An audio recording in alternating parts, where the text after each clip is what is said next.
What's up, everybody? Welcome to the Action Network podcast. I'm your host, Chris Raybon, and this is your NFL week number 7 betting preview. Today, we'll build our Sunday six-pack of Against the Spread bets with the help of my co-host, the Prime Minister of Degenerate Nation, Stuckey. Rough week for the pod last week for both of us. What's going on, man? Yeah, another rough week for me. I went on the pod here, six-pack sides, 3-9 over the past month, probably my worst month I've ever had in the NFL. The podcast was the first ever time we went winless in 6 years. I'd probably not a coincidence that road favorites went 9-0 against the spread, the best week ever since the merger. I will be fine. I'll be fine. It's a culmination of some bad reads. Like, I really shouldn't have played Dallas. And just taking the price. It was such a good spot for Detroit, and I didn't have any way that Dallas was going to stop them. And Detroit wanted that game after last year. Ben Johnson was in his bag. I mean, yeah, with the O-lineman. They gave up 10 points. They gave up like 8 points just fucking around throwing passes to linemen. They wanted to get an O-lineman a touchdown so bad. That was a bad read. You know, I liked the Saints with you. And that was that happens. Rookies, deer in the headlights. First time starting quarterbacks. I was dead wrong on the Jags. I mean, I'm getting great numbers still, which will pay off in the long run. Like I said, I don't think the Jags should be underdogs. They close as a favorite. The Titans, I say, should be favorite. They close as a field goal favorite. The frustrating thing about that game, I don't even know why they closed as a field goal favorite, because my entire analysis was based off of Anthony Richardson starting and Pittman missing. And not only does Tennessee blow a fourth quarter lead, they have a million defensive penalties. Like, I think that Indianapolis had 6 first downs on defensive penalties. Flacco throws a jump ball to Pittman. I thought it was going to be Richardson and no Pittman on the game-winning touchdown. I didn't think Downs was going to play. Unreal. Some of their defenders who I didn't think were going to play ended up playing. So I don't know why that closed as Tennessee -3, because the Colts are better with Flacco and all the injury news worked against Tennessee. So got a good number there, but lost another bet on the Titans. But the cherry on top was I had the Green Bay, Arizona over 47.5. That is the cherry. Kyler Murray turned or no, Trey Benson, the rookie running back, right? They mishandled a snap. They also there was a missed 35-yard field goal. It was 34-13. Just need one more point in the fourth quarter. Fumbles. The wind started picking up. It was like 25-mile wind. It started pouring rain once it got to 47 points, and no one scored again. So I mean, you talk about you. I had the Jets on Monday night, and I'm like, all right, we weathered this first half storm. Plank 2 field goal off the uprights, wide open for a touchdown, Mike Williams. And he loses the game for the Jets the second straight week. Like it was just one of those weeks. Like I couldn't buy one. You couldn't buy one. Yeah, you get an excuse because you've been sweeping every week. I don't. So because I've not been, so I need to be better. But we'll be fine. And it's time to get rolling, especially me. So let's get on to week 7, baby. All right, let's start with Thursday night. Denver at New Orleans practice squad. The Saints are 2.5-point underdogs at home. The total's 37. Let me just set this up with the injuries. Chris Olave, concussion, looks like he's going to miss. Derek Carr, still out. Looks like Rattler's getting another start. Taysom Hill did practice on a limited basis, could be back. Rashid Shaheed, though, knee issue, probably misses. And then for Denver, Patrick Surtain, the star cornerback, is not practicing. Looks like he's going to miss. So a lot of injuries on both sides. And then you got Sean Payton coming back to New Orleans. It's really tough to get a read on this game for me. Not to mention the injuries, but it's like Bo Nix, he just has these stretches of just completely horrible football where he's the worst quarterback in football. And then, is it prevent defense? I don't know what it is. He has stretches where he looks completely fine. So this is a tough one for me. I mean, New Orleans at home, second week in a row, but the decimated by injuries. But then Denver's missing a really key piece and is on the road without that, home field, which they've which I think, they actually have won some road games. So I shouldn't say they thrive on it, but I mean, the Sertan is still a big piece out. So how do you look at this one? I'm just happy this game's on Thursday night. I hate Thursday night football. I want no parts. I mean, I guess if it gets to a flat 3, Yeah. I'd have to consider New Orleans just on principle. Like you're asking Bo Nix to win by margin by more than a field goal on the road. I mean, Rattler, he flashed some, and he can move around a bit. And the Broncos defense just isn't the same without Surtain. Like we saw that last week. I mean, I know Justin Herbert is in a completely different stratosphere than Rattler, but you could see the fall off on the Broncos defense. I mean, who was Herbert throwing to? Like what's Simi his name? Fehoko, Simi who's Fehoko? apparently their number 2 receiver now. So everything starts with Surtain on that defense, and they play aggressive coverage on the outside, and he can just take away one receiver. But do you trust Rattler to take advantage? With who's he thrown to? Like Bob Means? Is that like the key target here? Yeah, I mean, you're losing the ability to shadow Bub Means with Patrick Surtain. So, yeah, the Saints have all kinds of injuries. The defense has been disappointing too. They're kind of just banged up across the board, but the defense has not lived up to the expectations that I had for them. So, yeah, this game is very, very difficult to handicap. Like I'm not laying points on the road with Bo Nix and this offense. I'm not in a rush to bet Spencer Rattler and an undermanned offense. Remember, they still have offensive line injuries without their receivers. So, yeah, this is really tough. But just on price and principle alone, a flat 3, I'd probably have to put a small bet on New Orleans. But, I mean, there's not much here to talk about. This is an awful game made for Thursday night. Yeah, and also it's one of those things where I feel like, especially after last week, though, it's like sometimes like these home dogs, I think become a little too alluring. Like it's still early in the season. I mean, I don't know if the 2.5 to 3. I mean, Denver should win this game. I don't know how much by how much, but yeah, I don't want to bet on this game. This is not a game. I mean, maybe you look at the under, but it's indoors and you do have some turnover risk, at least with Rattler. I mean, Bo Nix has been fairly decent with the negative plays of late. But he's had just these horrible efficiency stretches. So I guess if anything, I'd look toward the under, but it don't feel great about it.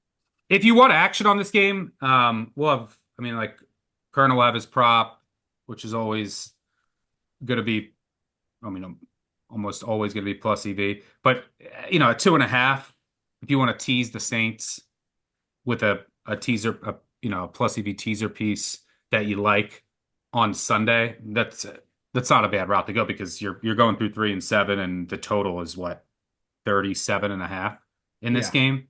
So if you're looking for action on this game, that I think is a viable route. Let's go into our week 7 Sunday 6-pack. Of course, the 0-6 week 6. So the score remains 26-9. 2 points for our first 2, a point for the third, point for the total, which we'll give out in our next section, and a point bonus if you sweep. Stuck, you are up first, week number 7. Where are you going? All right, it's time to get hot. Or, maybe I'm just a fade now in the NFL, and that provides a value too. But I think it's time we get rolling here. So for my first pick of the week 7 Sunday 6-pack, I'm going with the Seattle Seahawks plus 3 at the Atlanta Falcons. Number 1, I just can't get to this number.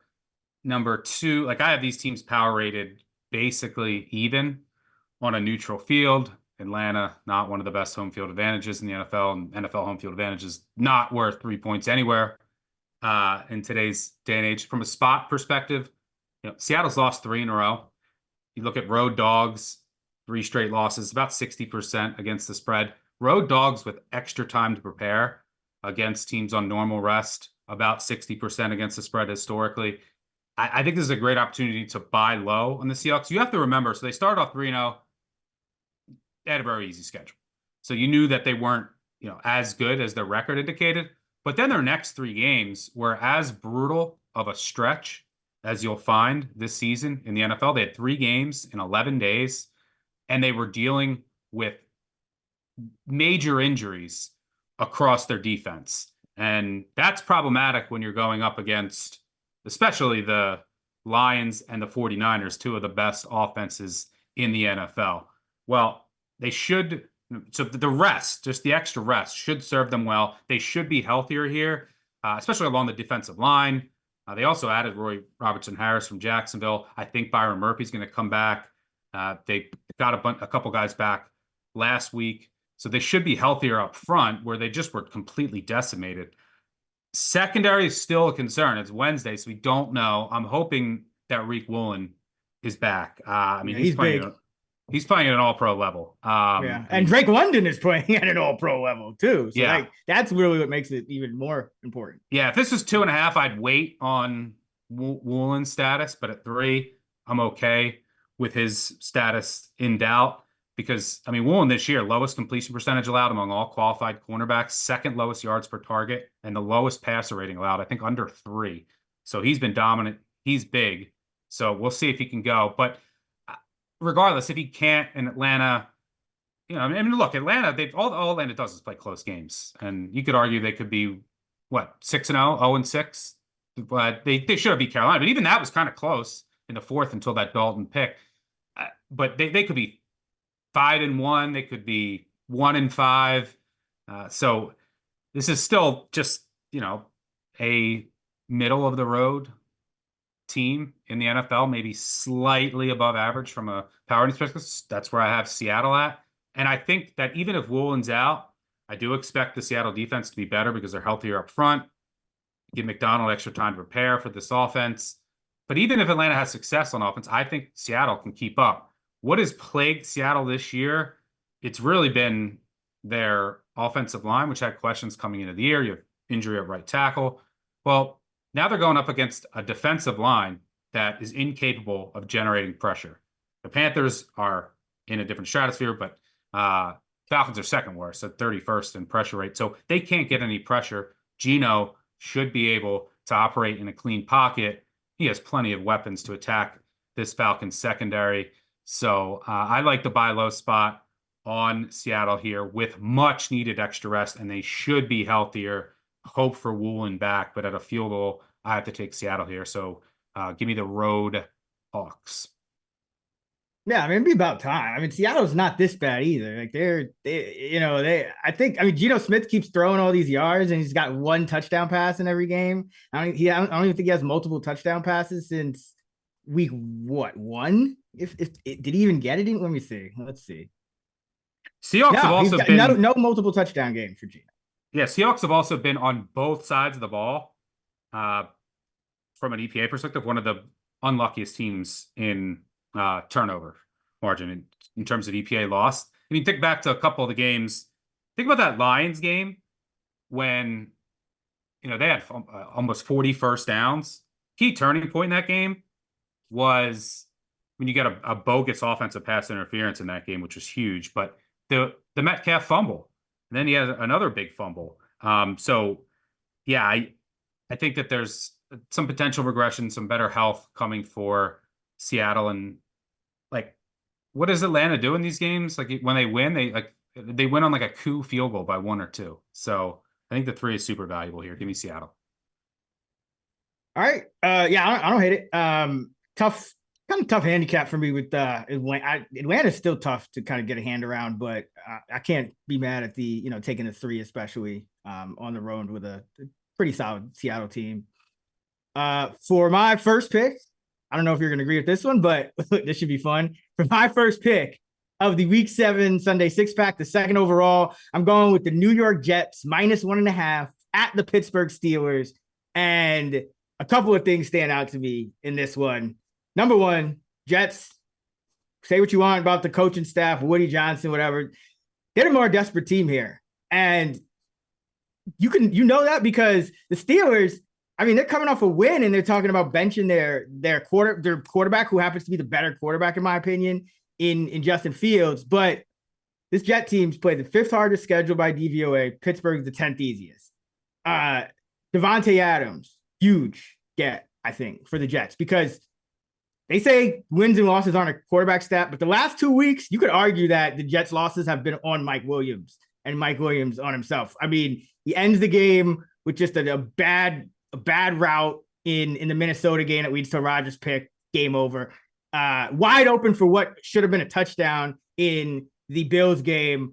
Runs a bad route and then compounds it by falling down to try to adjust to the ball, pick, game over, essentially. So the fact that they're getting Devontae Adams means you have Adams, Wilson, and Lazard, Rodgers' buddy, who's playing a lot better this year, as your top three. Pittsburgh, that's big against Pittsburgh because they're number 3 in DVOA against number 1 wideouts, but 19th against number 2s, 28th against number 3s, and 30th against running backs. So that kind of plays into the strength of the Jets. And Rodgers, he's frail. I know. He's 40. He's on the other side of 40.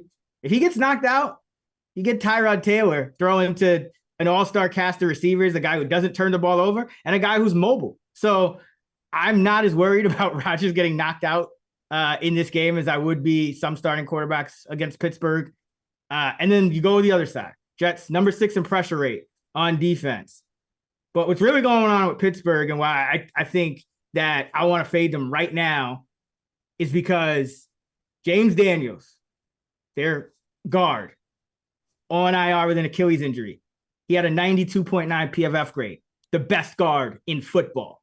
Zach Frazier against the Raiders, their center, been great, gets hurt. 82.2 PFF grade, the 4th best center in football. As a rookie, yeah. So you lose the best guard in football and the 4th best center in football to your interior line just in time to go up against Quinnen Williams, a Jets defense that is getting pressure. And the whole thing about benching Fields has been, well, he's missing open receivers, as in he's not throwing the ball to them. He's holding the ball.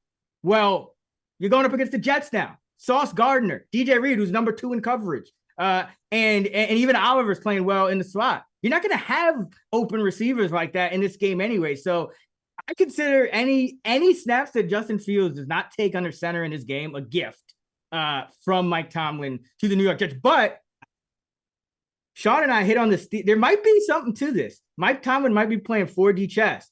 You put Russell Wilson out there to get clobbered against this Jet team.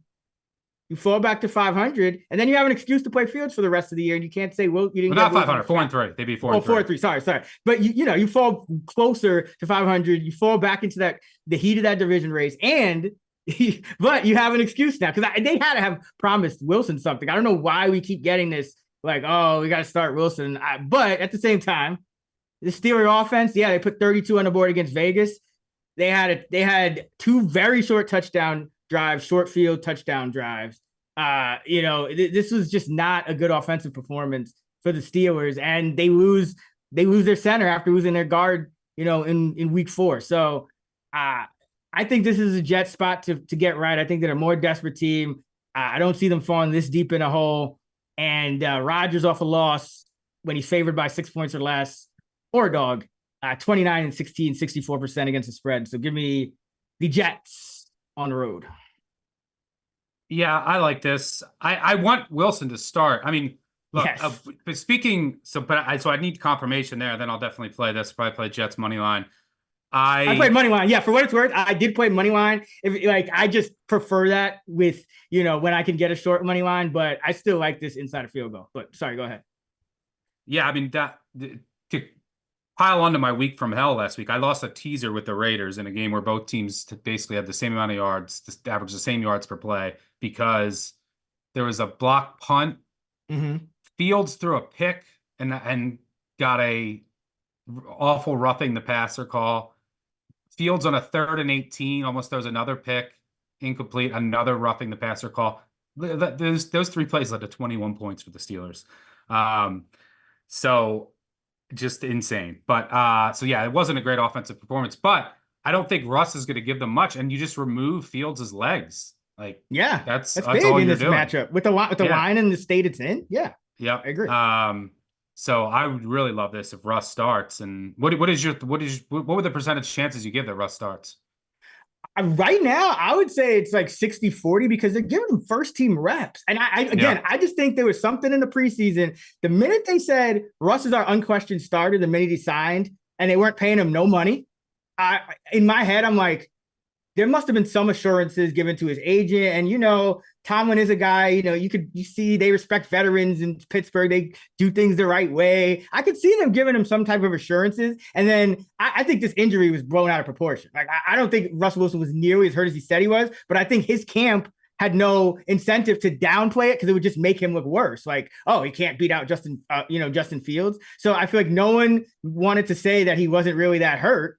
Just like Devontae Adams is magically healthy now and he's going to play. It's like, I just don't buy it. And I think that Mike Tomlin saying, all right, you know what? If we're going to give Russ a chance, let's give him a chance against the toughest defense we've faced. And that way, if he shits the bed, I can go back to Fields and no one's on my tail about it. So, I think there's a lot of things kind of working in the Jets' favor beyond the scenes in this one.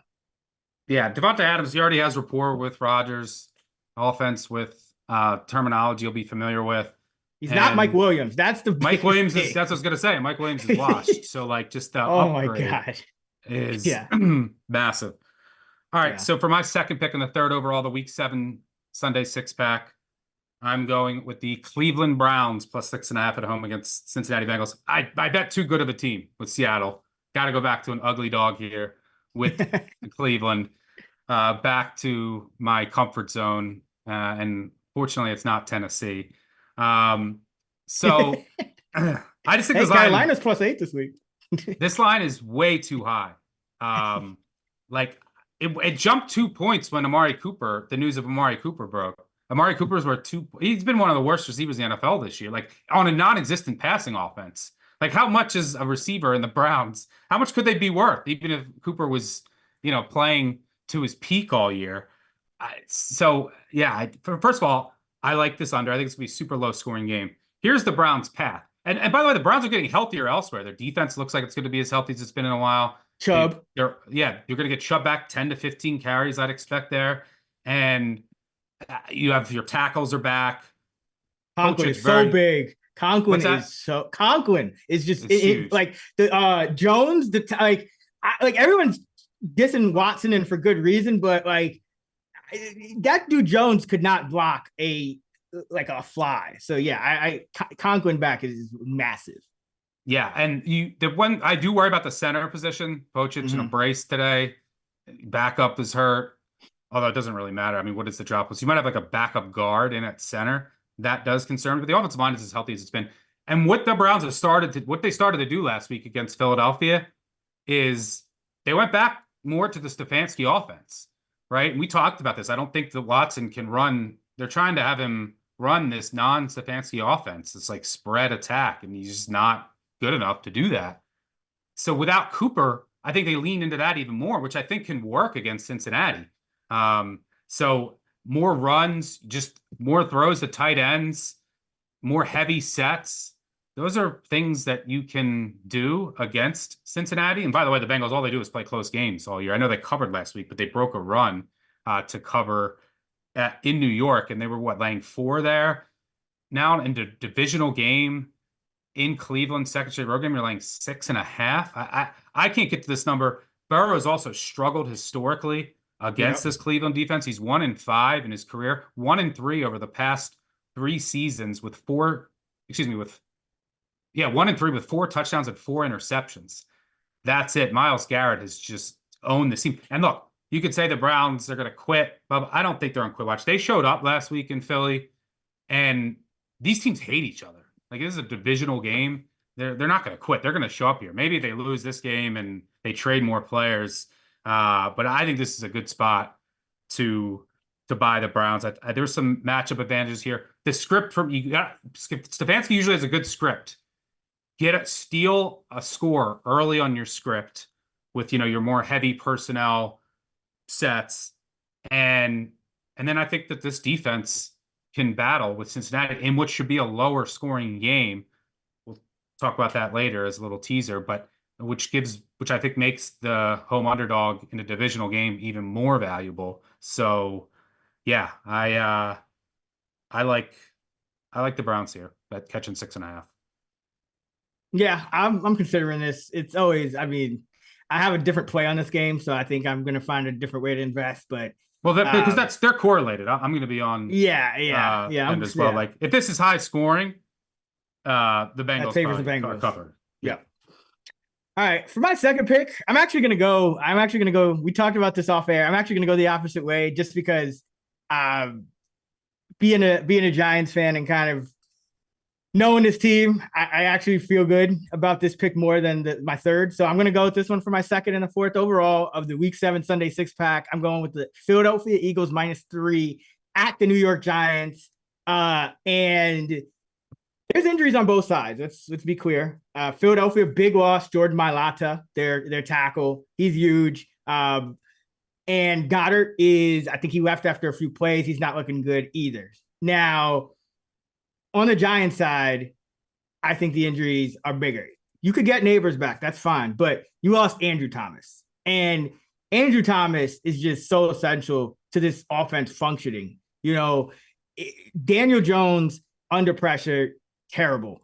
But more than that, just the way you have to kind of babysit the play calls when Andrew Thomas is out of the lineup, I think hampers this offense, when you have a guy like Neighbors. Because, let's remember, you had Neighbors against the Cowboys, and what'd you do? Kick 5 field goals? You had Neighbors against Washington. What'd you get? 3 scores. He had 3 scoring drives. He's not Superman. He's gonna make a difference here. But I think this Philly team is still underrated in the market because, first of all, yes, Mailata's big loss, but Jalen Hurts this year is 4th in the league in completion rate over expectation. 4th in the league. A.J. Brown missed 3 games. Devontae Smith missed a game and a quarter. Goddard essentially missed the whole game last week. So I think Jalen Hurts is going to slowly kind of make strides. I think everyone's given Philadelphia just too much crap for barely beating the Browns last week. They got a blocked field goal that the Browns returned for a touchdown. That's a 10-point swing. You put those scores up the other way, it very well ends, 23-9 or something like that. So I'm not knocking the Philadelphia Eagles that much for their performance last week out of the bye. And you look at what they did against a Cleveland team with no O-line. They didn't give up an offensive touchdown. They gave up 244 total yards, 4.6 yards of play. Against New Orleans with no offensive line, Philly gave up 12 points, 212 total yards, 4 yards of play. So I think the Philadelphia defense shows up.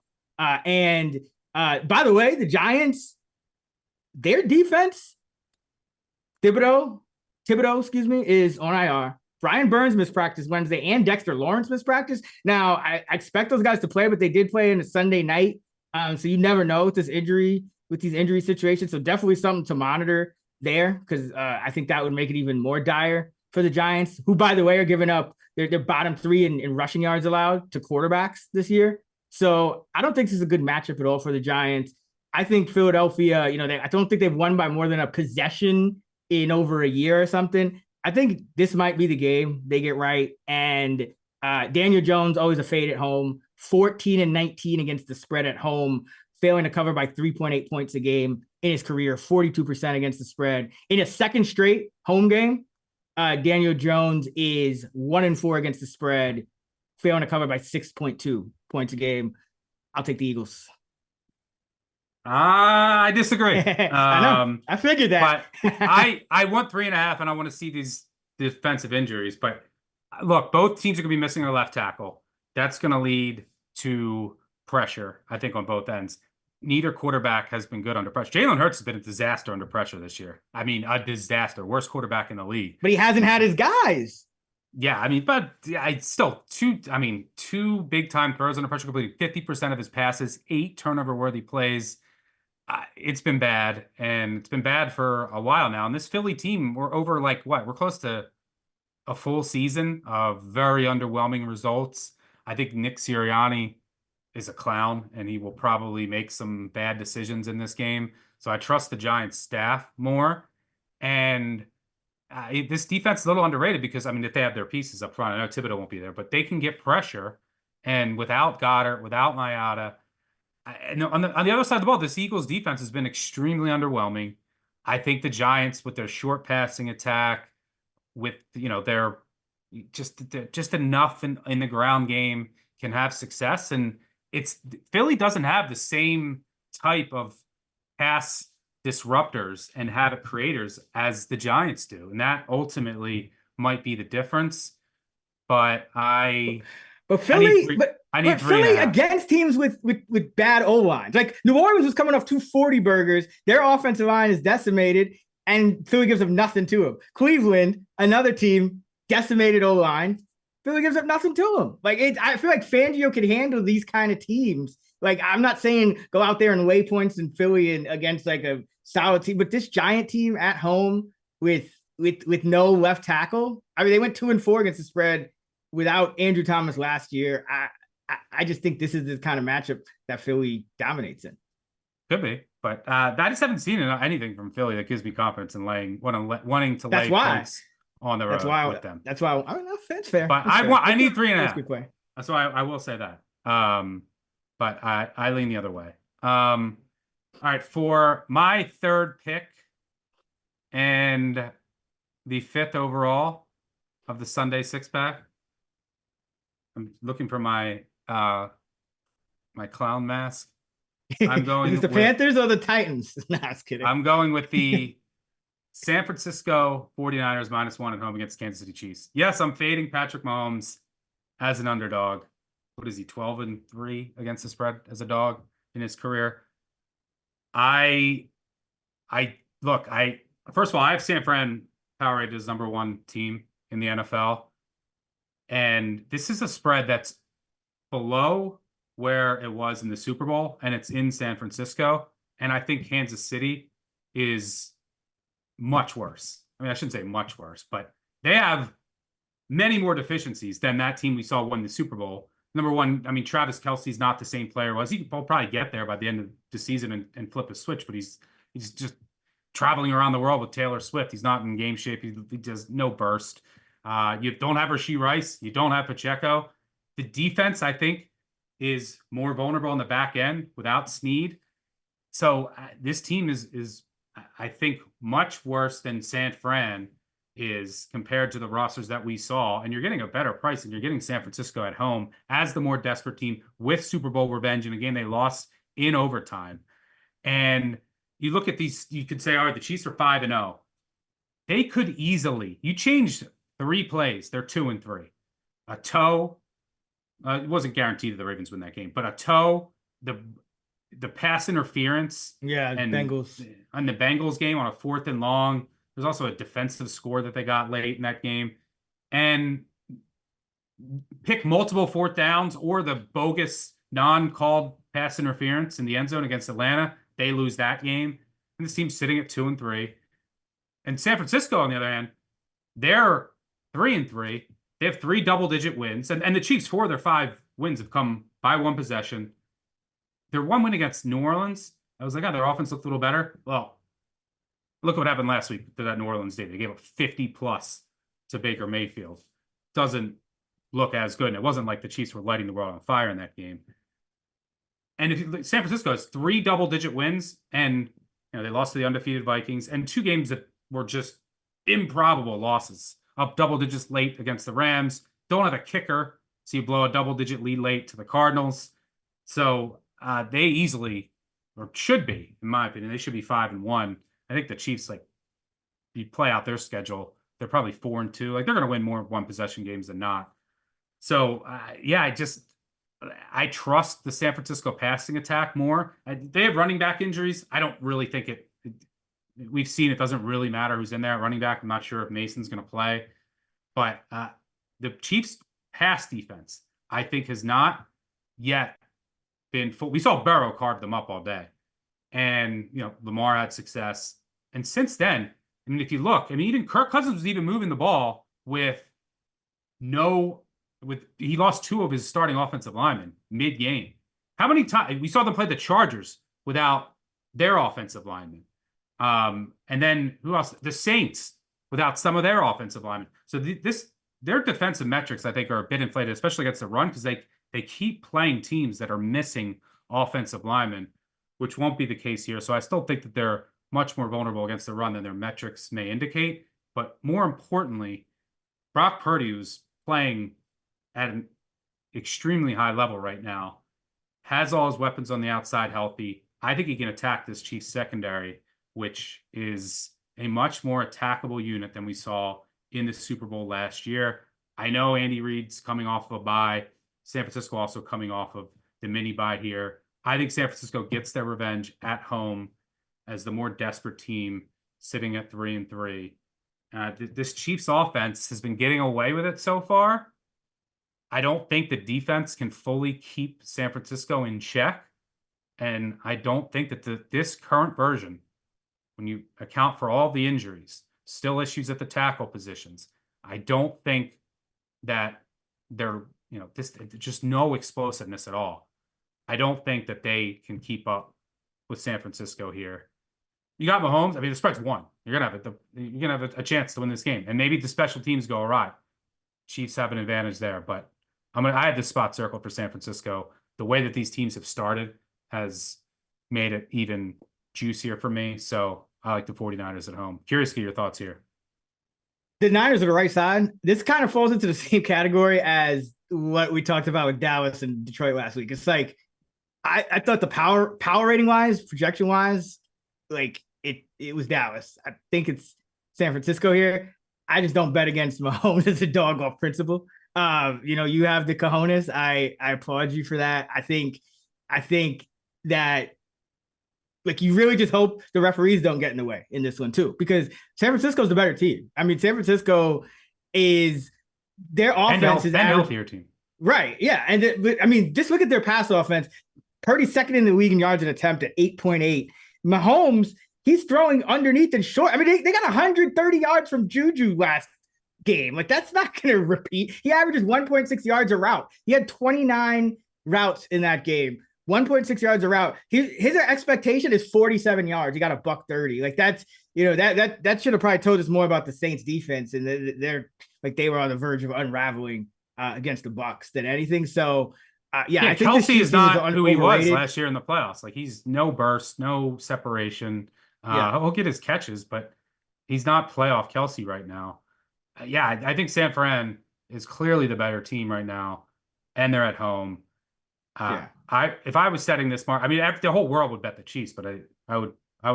That's the tough. It's a 3. It's a 2.5 3. It's definitely like the Chiefs. There's no way you could say the Chiefs are better than they were in the Super Bowl, especially without Rashid Rice. Like, I don't care how many yards Juju put up. The run defense is number 2. That doesn't, like you said, that doesn't seem like accurate. Like, that doesn't seem like something that's going to hold up long term. The pass defense isn't as good, though. Neither is Snead, so maybe they dodged a bullet there. Because Snead is, I think, been grading out as the worst corner in football. The Niners are the better team. Their run defense metrics are inflated because of the offensive line injuries that they face. Now you do have the Chiefs off a bye, and that helps and whatnot, and you probably have the refs on the Chiefs side, which helps. But I'm just not doing it. I think Mahomes is 11-1 regular season against the spread as a dog. Like, it's just not a bet I want to make. But the Niners are the right side. Like, the Niners are this side. I mean, it is 1. I mean, so like maybe I'll have a better chance if I get a bad number for once, and if it flips the Chiefs -1, then I'm going to win. So maybe. I mean, eventually the Chiefs aren't going to get every call, like at the end of the game, but who knows? Had a rough week. So what am I doing? I'm fading Patrick Mahomes as an underdog. Yeah. And meanwhile, I'm going to take the opposite side of this kind of situation here. And I'm going to go with, for my third and final pick in the 6th overall of the Week 7 6-pack, the Detroit Lions +2.5 against the Minnesota Vikings, the undefeated Minnesota Vikings. I don't think we'll get a 3. I haven't bet it yet. But I don't think we'll get a 3. I'm holding out. Might as well wait. Yeah, right. But it doesn't make me feel good because the public is on the Lions side. But at the same time, this team is just a cover machine. They are 39-17 under Dan Campbell, 70% against the spread, 22-10, 69% as an underdog, 8-1 last 9 as an underdog. And the Vikings are 5-0 against the spread. Those teams at home are 40 and 52, 44% over the last 2 decades. But really the tough thing for Detroit is Aiden Hutchinson. That's key. But you look at these two teams. Detroit is 4th in offensive DVOA, 4th in defense, 8th on special teams.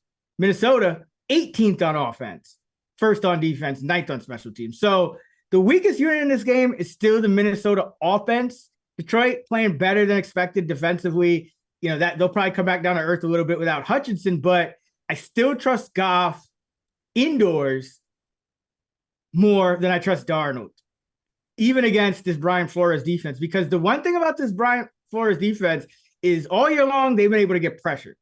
Going up against this Lion offensive line, which is arguably the best in football, that's not going to happen at nearly the same rate. Minnesota's defense, when getting pressure, just absurd. 3.0 yards an attempt, minus 0.79 EPA per dropback. That's just absurd. Every time a team drops back when Minnesota gets pressure, they're giving up an eighth of a point. Like, just do the math on that if you get a few pressures in the game. Well, when Minnesota doesn't get pressure, 7.4 yards an attempt, and offenses are gaining 0.09 EPA per dropback. So completely different unit if Goff isn't under pressure. I think Detroit will be able to protect well enough here. And Detroit still leads the league in offensive early down success rate. It's really unfortunate what happened to Aiden Hutchinson. So this makes Detroit have to win in a shootout. But I still trust Detroit in a shootout indoors over Sam Darnold, a.k.a. Sam Bradford. So give me the Lions. And everyone wants to talk about the script, you know, like the NFL's fixed. Well, if the NFL is fixed, Detroit's winning this game. I already mentioned that teams that are 5-0 against the spread cover at a horrible rate. Also, the NFL assigned Clay Martin to this game. Underdogs in Clay Martin refereed games are 61% against the spread, 57 and 37. Road underdogs in Clay Martin refereed games are 40 and 17. 70%. Road underdogs are as good as the Detroit Lions have been under Dan Campbell, under Clay Martin. So, like, the script says Detroit wins here and Minnesota is not undefeated when this is all said and done. So, it's going to be a shootout. It's going to be a sweat. Give me the Lions. I can't get there at 3. I can see it. By the way, you mentioned refs. Oof. That Bills-Jets game, one of the worst officiated games I've ever watched in my life. I don't even want to think about that game. These procedural penalties, you gotta, some of these roughing the passer calls, we gotta have a solution. But anyway, I mean, look, the Hutchinson loss is major. He was such a critical part of everything that they wanted to do, because they want to play coverage. You know, they want to play a lot of man on the back end. They're relying on him getting pressure. I mean, who's getting pressure now for them? Because they already lost Davenport. It's a position that they didn't have great depth at. So, I mean, that's why you hear rumblings of, like, who are they going to go out and get? Because you're down to who? Because you've got other injuries there. I mean, James Houston and Josh Pascal? Yeah, no, it's going to be a shootout. They're not getting pressure. But Darnold from a clean pocket is still no guarantee. Like, that's kind of the issue with him. That's why Minnesota's sitting here 18th in offensive DVOA. You know, Darnold's just not a guarantee even versus a clean pocket. I'm just betting on Detroit's offense indoors. Yeah, I mean, the other thing that this is a tough game for me, because, I mean, is Aaron Jones going to go? The Minnesota offense is just not the same without Aaron Jones. We saw that in the game against the Packers overseas when he got hurt. But you can't really run on Detroit. Oh, Jets. Excuse me. The Packers, they blew. Yeah, you said the Packers. The Jets. They blew out the Jets. Well, they didn't blow out the Packers. They almost blew out the Packers, and then against the Jets, we saw the offense just wasn't the same. But you can't really run on Detroit to pass penalty. So maybe without Jones or a non-healthy Jones, you throw more, which is what you want to do against this Detroit secondary, which I still think has questions. And now you won't have the pressure of Hutchinson. The Detroit offense is humming right now, but we saw them look just off to start the year. Maybe that was a little fluky. They've been dominant the past 2 weeks, but they played a Seattle team without a number of starters, a decimated Dallas defense. So is their offense somewhere in between there? And this Minnesota defense has been historically good so far. Flores extra time to prepare. Can he turn Goff into a pumpkin? That would concern me. And this is purely on vibes. The Vikings just strike me as a team that's going to start like 10-0 and then lose in the first round of the playoffs. Like that's just how that's just the vibes I get. I mean, that doesn't go into any of my handicap, but if they win this game and they're favored to do so, they got the Rams next, the Colts at home, the Jags, who could be just in the tank by then, the Titans, the Bears, the Cardinals at home, the Falcons at home, the Bears at home, at Seattle. So like they might go undefeated if they win this game. And then the last two are home against the Packers and at the Lions now. Man. So yeah, they have the vibes of a team that's gonna. It means nothing, but I'm just telling you. Too, though. Detroit has some. I mean, they're out here giving up touchdowns just so they can get offensive linemen into the end zone on the road. Like, I mean, like. I just don't think Minnesota starts 6-0 against the spread and 6-0 straight up. I don't think they're that good. So maybe we're both right. Maybe we're both right. They win by 1. Yeah, I can see that. They can thread the needle. I'm not betting. I'm not betting Minnesota -2.5, but I'm just curious to watch this game. All right, that is gonna do it for the Week 7 Sunday 6-pack. You have the Seahawks +3, Browns 6.5, Niners -1 point. I have the Jets -1.5, Eagles -3, and the Lions +2.5. So let's see, that's Geno, Deshaun, and Purdy. That's Rodgers, as good as it gets Hurts, for me. And Goff. Yeah. Oh yeah, we got some quarterback this week. That means we're going 0-6 again. All right, it's time for the Week 7 Coaches Pep Talk. For this week's Pep Talk, we're gonna go to Matt Damon in the 1997 film Good Will Hunting. Great film. And we're going to dedicate this to Mike Tomlin because if he gives us Russell Wilson, I mean, thank you very much, sir. So give us some Russell Wilson, please, Mike Tomlin. This is for you. Most people never get to see how brilliant they can be. They get convinced they're stupid. I hope you appreciate what he's doing because I've seen how much he enjoys working with you, not against you. A little appreciation? Look, maybe I don't want to spend the rest of my fucking life sitting around explaining shit to people. Do you know how easy this is for me? Do you have any fucking idea how easy this is? This is a fucking joke. And I'm sorry you can't do this. I really am, because I wouldn't have to fucking sit here and watch you fumble around and fuck it up. You're right. This is probably a total waste of my time. I think we also should dedicate the Coach's Pep Talk this week to me. So I need some winners. I mean, yeah, you dedicate it to you, Stuckey, because you didn't pick the Panthers, who are plus getting 8.5, by the way. So I know that was tough to weigh off. And you didn't pick the Titans, who are getting 9, which I know is also tough to weigh. I think those are the 2 biggest underdogs of the week. So guaranteed, they're both guaranteed to cover now. Man, best of luck to you, Stuck. All right, favorite total of the week. Let's go with the who am I going with? Oh yeah. This is the Browns Bengals under 42 for me. Cleveland's yet to score 20 in a game. Cleveland's yet to gain 300 yards on offense in a game. Cleveland just traded its number 1 receiver, so that's not going to help. If Cleveland does have success on offense, probably going to come on the ground via Nick Chubb. He's not 100% bet to go. He's probably going to come back, but he's not 100%. And that's going to run clock. And then on the other side of the ball, you already talked about it, Stuck. Joe Burrow tends to struggle against this Cleveland defense, which is still good. And look at the last 2 games in particular against this Cleveland defense. Joe Burrow, week 8 of 2022, 6.6 yards an attempt, 5 sacks taken, 13 points scored for the Bengal offense. And then week 1 of 2023, which got to take with a grain of salt because the Bengals seem to always stink in the first couple weeks of the season. But nevertheless, week 1 of 2023 against Cleveland, in Cleveland, Burrow, 14 of 31 for 82 yards, 3 points. So Cleveland can't get to 20. Burrow hasn't cracked 13 in Cleveland in 3 years, under 42. I'll keep it short. Where are you going? Yeah, it should be a slow-paced game too. And Cleveland wants to go to this more heavy run offense, and the Cincy defense is healthier now. And you saw them respond. They got called out. They got help on the defensive line, so they'll provide more resistance.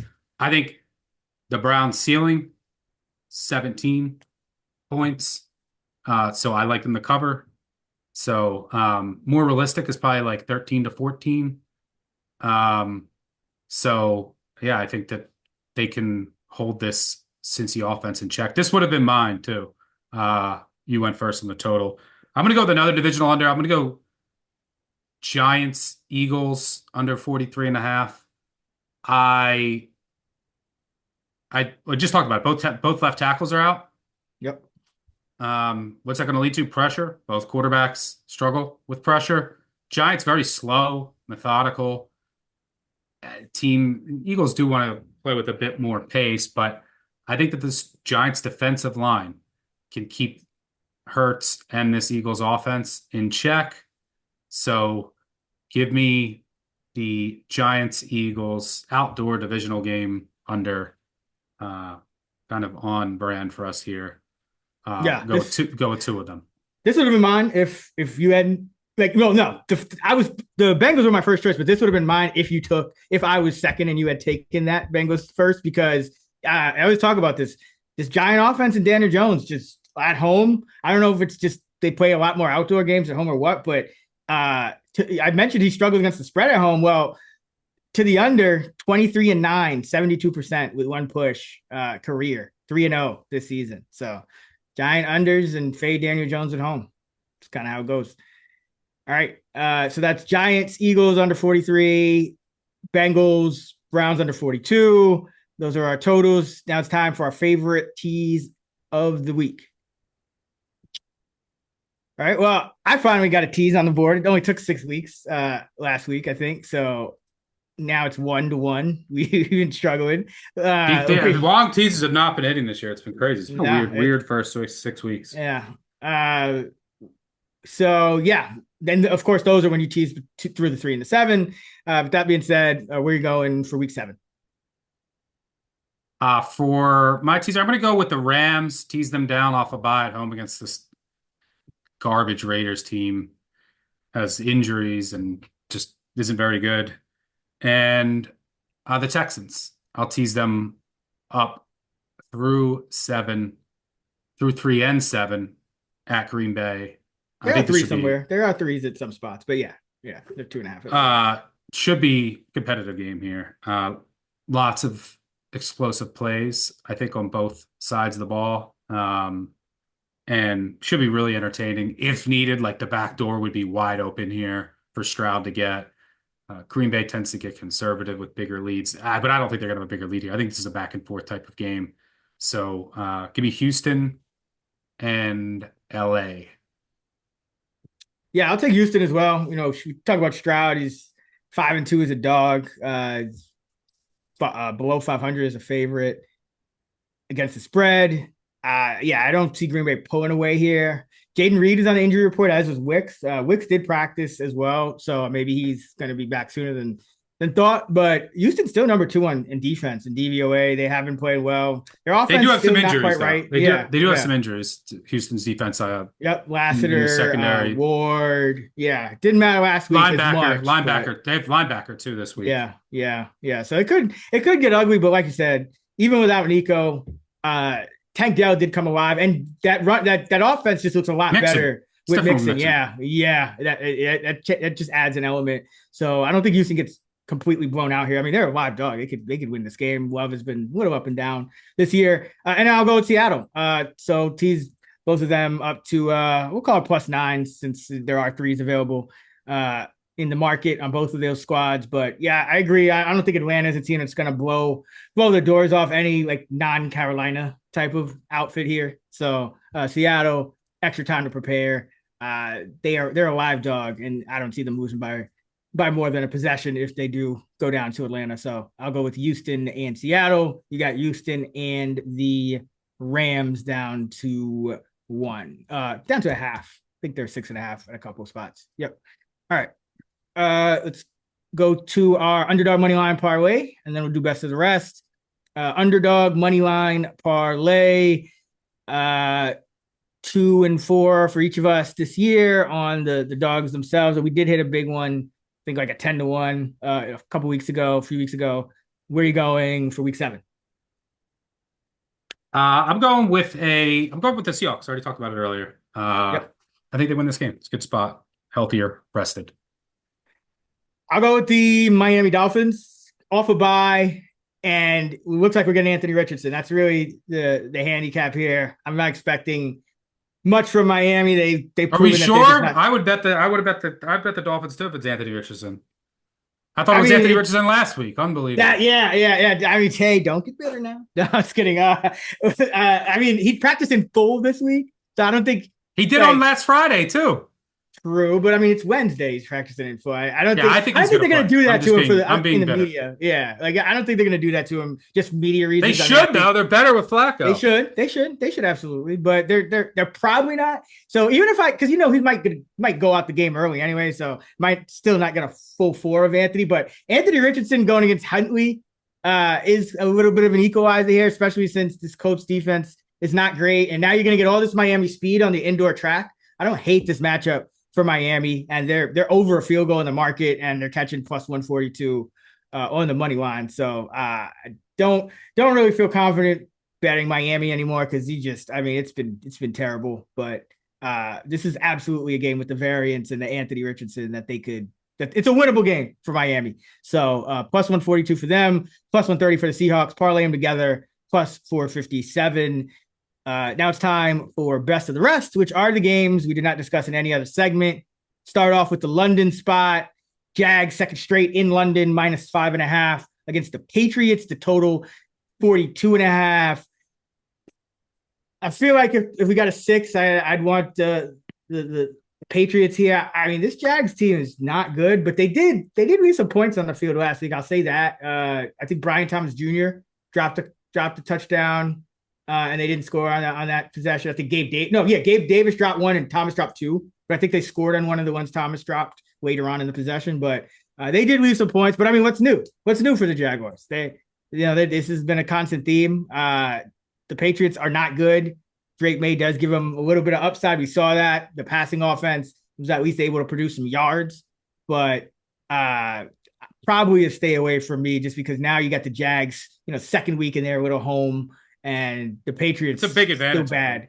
Still bad. And the Patriots still just bad. But yeah, what do you think of this one?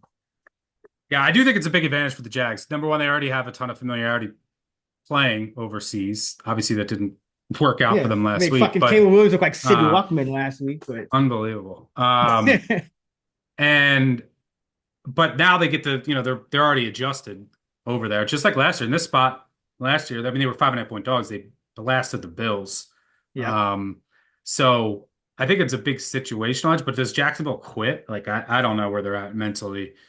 They have no fire.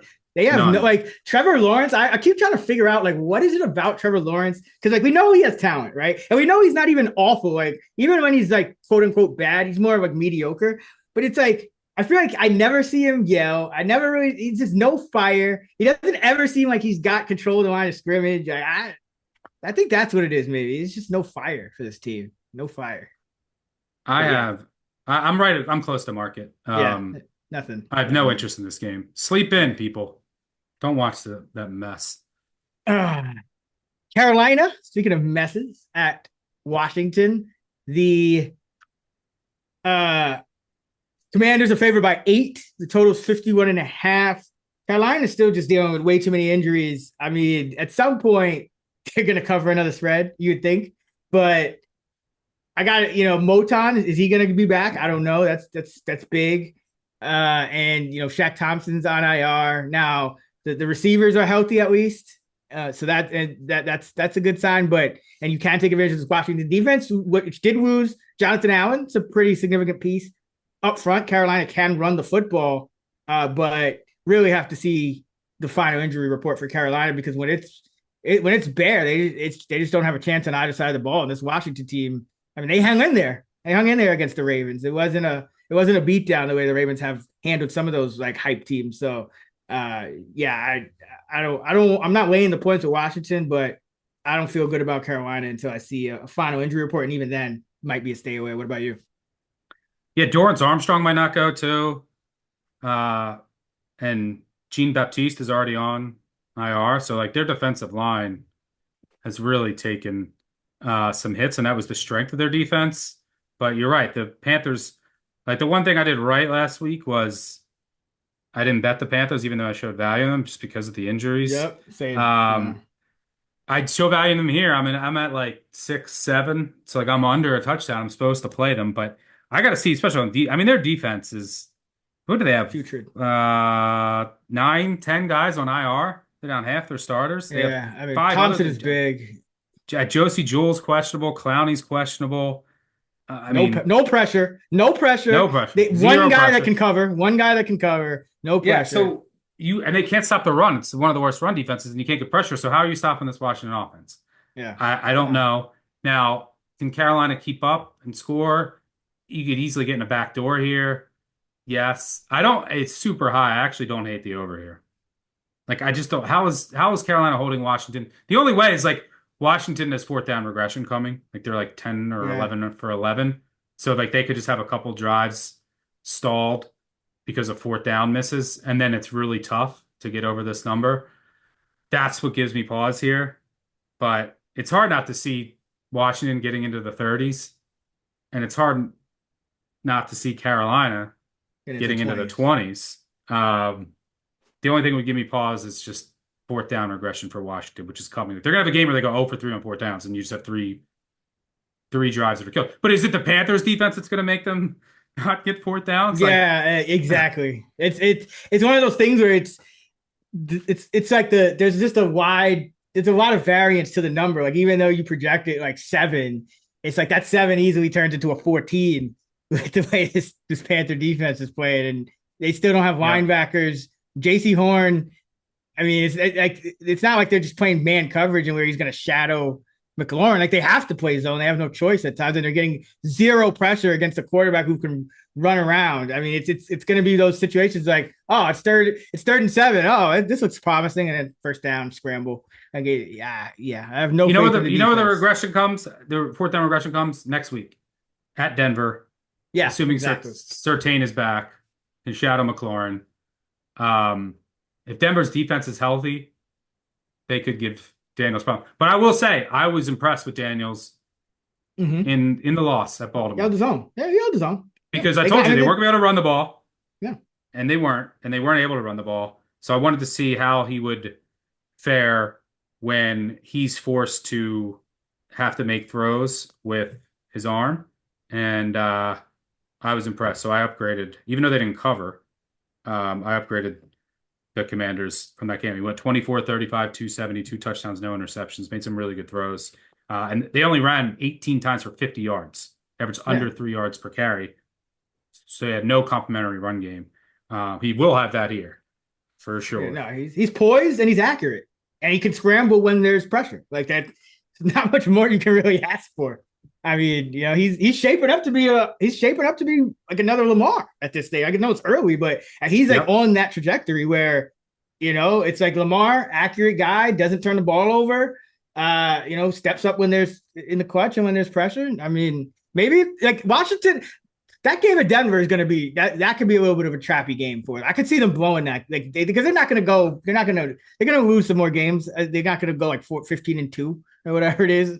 If they win, especially if they cover this week, I could see myself on Denver, which makes me Denver extra time to prepare to.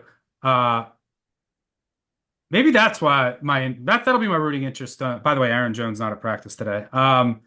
Maybe that'll be my rooting interest in.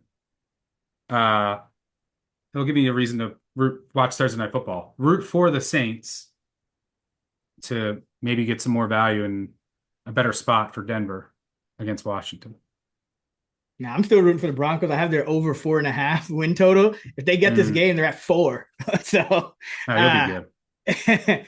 But yeah, either way, Daniels looks great, and it's one of these big dogs that usually we're on this podcast, but yeah, just not enough there with Carolina yet. Numbers say Carolina. Back. My head says over. Okay, well, what did the head say for the Titans? +9 at Buffalo. New number 1 receiver for them, Amari Cooper, but Will Levis, is it going to be Levis? I'd play Tennessee if it's Rudolph. So I don't know. That doesn't seem like they're going to make the chanch. I haven't heard anything. So that's my thoughts on this game. It could happen. I actually projected around 8, but 7 hours ago, Tennessee Titans head coach defends quarterback Will Levis. So not great. Yeah, but like Will won't. Yeah. If he has a rough first drive, is it at the point where you just have to pull him? I will bet Tennessee live if they're down and then Rudolph comes in. I just can't bet on Will Levis. Their defense is good enough. Their defense is playing well. How many wins does Tennessee have if they have Malik Willis? Probably undefeated. Ryan Tannehill? I mean, they got blown out by Malik Willis. So if you took Malik Willis off of the one team, the other games, they could have won every other game. I know. That's what it's got to undefeated. They're the one. It's got to hurt to be a Titan fan right now. Because it's like I'm hurting just as much. I bet them every week. The one week I didn't bet them, they covered. I mean, I assume you know what it is. I thought we had it last week. I thought it was even with all the injury stuff. Yeah, Flacco threw a pick. All the penalty stuff going against me. Richardson not playing. Pittman playing. Downs playing. We take the lead in the fourth quarter, and then a jump ball from one guy. Oh God.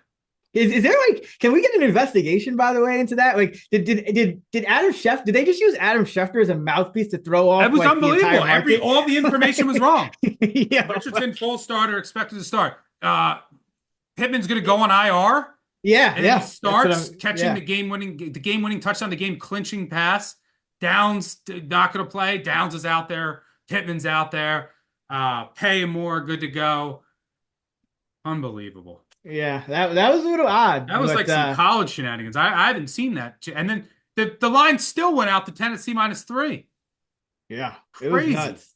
But you talk about vibes.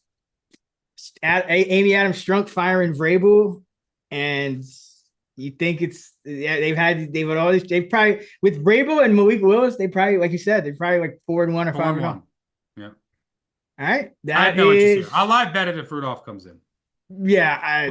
So if you're listening to this, bet the Titans. Bet the Titans. The Titans are Buffalo got lucky. The Jets did get a Hail Mary, but Buffalo, 2 missed field goals off the upright, and then a competent receiver that has been competent in the NFL, even good, lest I say, just completely clown shows it for the second week in their second game. But the Jets got lucky too with some penalties. Yeah, that's what I said. You could argue both teams. Yeah. That game, the refs just dominated. The refs won that game. I feel like there's going to be a 30 for 30 about that game in 10 years, but one ref was trying to fix the game for the Bills, and the other ref was trying to fix the game for the Jets. And that's what you get. My God. Just an absolute disaster class. But I actually project this with Levis. Let me look. At 8-3. So, yeah, the Tennessee defense can keep them in this game. But, Levis, he threw to Calvin Ridley 10 times last week for no completions? They can't. Yeah, it was they told him to get conservative, and he averaged 1.8 yards an attempt or whatever. Yeah, it's 8-3, no play, but it's an upgrade to Rudolph. If he comes in live and they're down. Yeah, this is one of those games where it's the value's on Tennessee, but the total's 41, and it's Buffalo wins 40-0. It's that kind of game. It's that kind of game. I'm just saying, if Buffalo hasn't blown anyone out in a while, I'm just saying, it's gonna come. It's coming. That's gonna happen. I'll bet the Titans at 10. Just throwing that out there. Oh man, the market's gonna give you 10 right before kickoff on some James Cook is out, but then he's in or something ridiculous. But all right, that's a wrap. Thanks for listening. You can hear more of me every week with my guy Kerner talking fantasy DFS player projections, props, all that good stuff on the Fantasy Flex podcast. And Stuck is on the Big Bets on Campus podcast talking college football. Stuck is on X at Stuckey2. I'm at Chris Raybon, and we are at those same handles on the free award-winning Action Network app. Until next time, let's get this money. Let go. Let's get hot.